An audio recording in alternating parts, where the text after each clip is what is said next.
Epson Status Monitor 3 is a very useful utility in which you can find a lot of information about ink levels, printer errors, and so on. You can find it in the printer settings or simply opening the printer properties when you print something.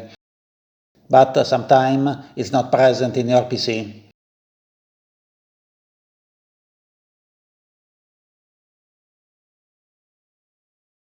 It could happen that if you install the printer only connecting the USB cable without the download of the driver, there is not this application. To solve the problem, simply download the driver.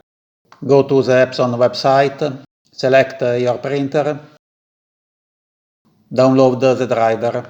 Epson Status Monitor 3 is part of the driver. Follow the instructions. This is the normal procedure to install the printer driver.